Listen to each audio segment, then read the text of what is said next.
पूजा के अधिकार की सिद्धि के लिए सामान्यतः स्नान विधि।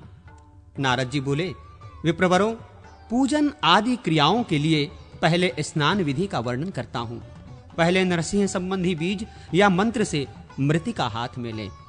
उसे 2 भागों में विभक्त कर एक भाग के द्वारा नाभि से लेकर पैरों तक लेपन करें। फिर दूसरे भाग के द्वारा अपने अन्य सब अंगों में लेपन कर मल स्नान संपन्न करें। तदनंतर शुद्ध स्नान के लिए जल में डुबकी लगाकर आचमन करें। नरसिंह मंत्र से न्यास करके आत्मरक्षा करें।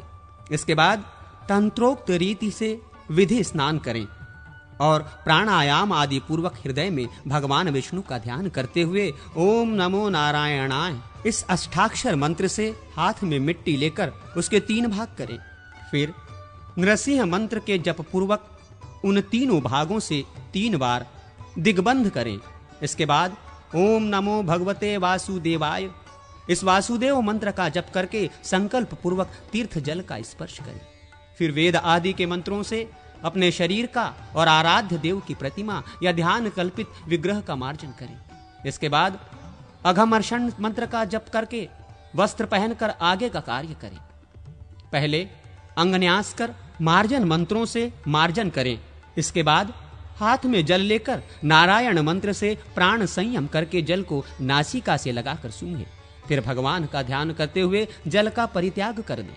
इसके बाद अर्घ देकर ओम नमो भगवते वासुदेवाय इस द्वादाक्षर मंत्र का जप करें। फिर अन्य देवता आदि का भक्ति पूर्वक तर्पण करें। योगपीठ आदि के क्रम से दिक्पालक तक के मंत्रों और देवताओं का, ऋषियों का, पितरों का, मनुष्यों का तथा स्थावर पर्यंत संपूर्ण भूतों का तर्पण करके आचमन करें।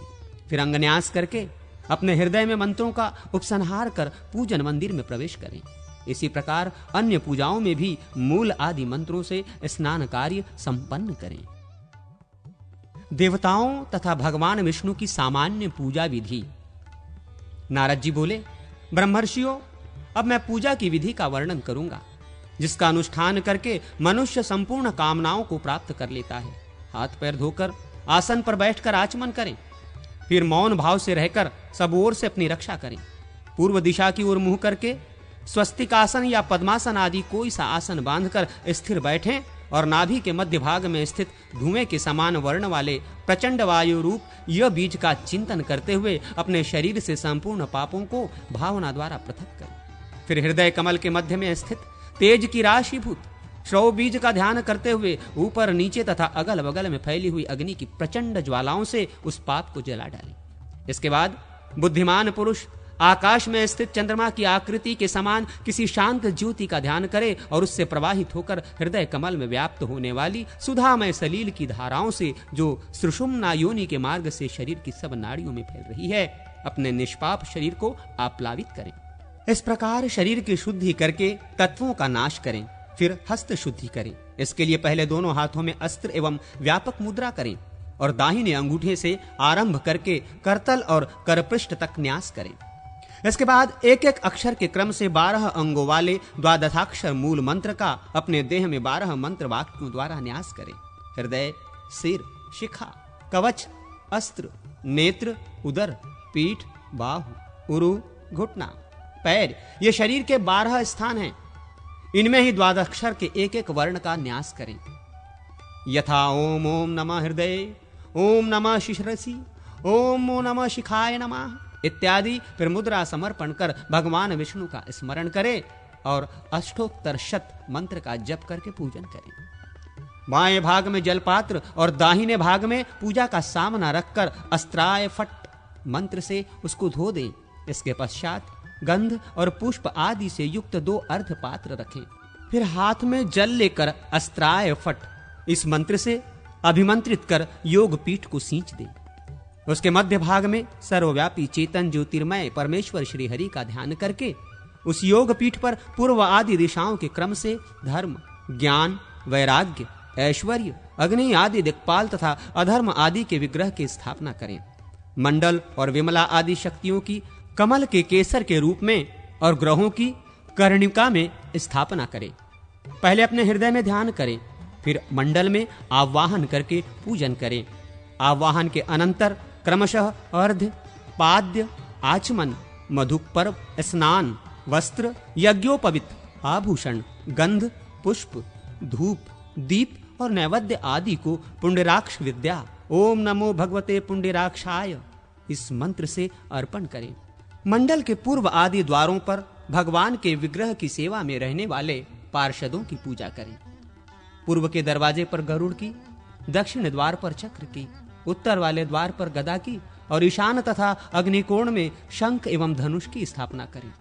भगवान के दाएं बाएं 2 तुणीर, बाएं भाग में तलवार और चर्म ढाल, दाहिने भाग में लक्ष्मी और वाम भाग में पुष्टि देवी की स्थापना करें। भगवान के सामने वनमाला, श्रीवत्स और कौस्तुभ को स्थापित करें। मंडल के बाहर दिक्पालों की स्थापना करें। मंडल के भीतर और बाहर स्थापित किए हुए सभी देवताओं की उनके नाम मंत्रों से पूजा करें। सबके अंत में भगवान विष्णु का पूजन करना चाहिए। अंगों सहित पृथक पृथक बीज मंत्रों से और सभी बीज मंत्रों को एक साथ पढ़कर भी भगवान का अर्चन करें। मंत्र जप करके भगवान की परिक्रमा करें और स्तुति के पश्चात अर्ध समर्पण कर हृदय में भगवान की स्थापना कर लें। फिर ये ध्यान करें कि परम ब्रह्म भगवान विष्णु मैं ही हूं। इस प्रकार अभेद भाव से चिंतन करके पूजन करना चाहिए। भगवान का आवाहन करते समय आगच्छ भगवान आइए इस प्रकार पढ़ना चाहिए और विसर्जन के समय क्षमस्व हमारी त्रुटियों को क्षमा कीजिएगा ऐसी योजना करनी चाहिए। इस प्रकार अष्टाक्षर आदि मंत्रों से पूजा करके मनुष्य मोक्ष का भागी होता है। यह भगवान के एक विग्रह का पूजन बताया गया। अब 9 व्यूहों के पूजन की विधि सुनो। दोनों अंगूठों और तर्जनी आदि में वासुदेव, बलभद्र आदि का न्यास करें। इसके बाद शरीर में अर्थात सिर, ललाट, मुख, हृदय, नाभि, गुहा, अंग, जानु और चरण आदि अंगों में न्यास करें। फिर मध्य में एवं पूर्व आदि दिशाओं में पूजन करें। इस प्रकार एक पीठ पर एक व्यूह के क्रम से पूर्वत 9 व्यूहों के लिए 9 पीठों की स्थापना करें। 9 कमलों में 9 मूर्तियों के द्वारा पूर्ववत 9 व्यूहों का पूजन करें। कमल के मध्य भाग में जो भगवान का स्थान है उसमें वासुदेव की पूजा करें।